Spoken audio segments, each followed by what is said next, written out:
வணக்கம். இந்த வீடியோவில் சற்று முன் 18 மாத நிறுத்தப்பட்ட டிஏடிஆர் அகவிலைப்படி அரசு ஊழியர்களுக்கு ஹாப்பி நியூஸ் சார்ந்து தகவல்களை பார்க்கலாம். அரசு துறையில் பணிபுரியக்கூடிய அரசு ஊழியர்கள் பயன்பெறும் வகையில் அகவிலைப்படி நிலுவைத் தொகை, புதிய ஊதிய குழு பற்றிய தகவல்கள், சம்பள உயர்வு கணக்கீடு சார்ந்த அறிவிப்புகள் வெளியிடப்பட்டு வருவது குறிப்பிடத்தக்கது.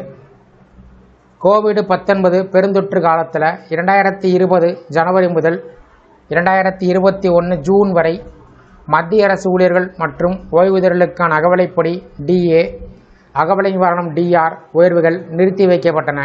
இதனால் உருவான 18 மாத டிஏ அரியர் தொகை வழங்க வேண்டுமென்ற கோரிக்கை பல ஆண்டுகளாக தொடர்ந்து எழுந்து வருகிறது.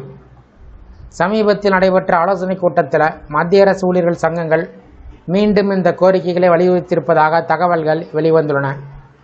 மேலும் 8வது மத்திய ஊதிய குழுவை முன்னிட்டு டெல்லி மற்றும் பிற மாநிலங்களில் கூடுதல் ஆலோசனைக் கூட்டங்கள் நடத்தப்பட இருப்பதாக கூறப்பட்டுள்ளது. நீண்ட நாட்களாக நிலுவையில் உள்ள டிஏ அரியர் தொகை குறித்து மீண்டும் எதிர்பார்ப்பு அதிகரித்திருக்கின்றன. ஆனால் மத்திய நிதியமைச்சகம் இது குறித்து முன்பே தனது நிலைப்பாட்டை தெளிவாக தெரிவித்திருந்தது. 2020ஆம் ஆண்டு வெளியிடப்பட்ட அறிவிப்பில் கொரோனா கால நெருக்கடியால் ஏற்பட்ட பொருளாதார சுமையை கருத்தில் கொண்டு 2020 ஜனவரி 1, ஜூலை 1 மற்றும் 2021 ஜனவரி 1 ஆகிய தேதிகளில் வழங்கப்பட வேண்டிய டிஏ மற்றும் டிஆர் உயர்வுகள் வழங்கப்பட மாட்டாது என்று கூறப்பட்டது.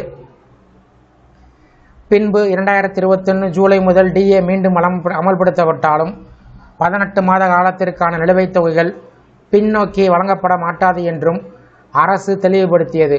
இதனால் அரசு ஊழியர்கள் மற்றும் ஓய்வூதியரிடம் அதிருப்தி நீடித்து வருகிறது.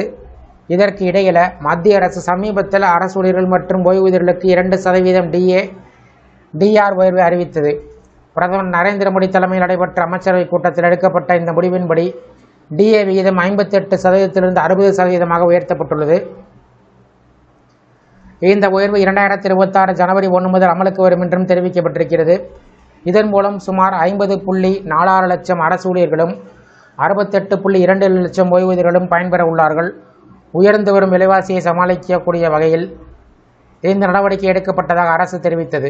தற்போதைய சூழ்நிலையை பார்த்தால் 18 மாத டிஏஆர் தொகை உடனடியாக வழங்கப்படும் என்ற அதிகாரப்பூர்வ அறிவிப்பு இன்னும் வெளிவரவில்லை. இருப்பினும் 8வது ஊதிய குழு சார்ந்த ஆலோசனை நடைபெற்று வருவதாலும் ஊழியர் சங்கத்தின் அழுத்தம் தொடர்வதாலும் எதிர்காலத்தில் இந்த கோரிக்கை மீண்டும் பரிசீலிக்கப்படலாம் என்ற நம்பிக்கை நிலை வருகிறது.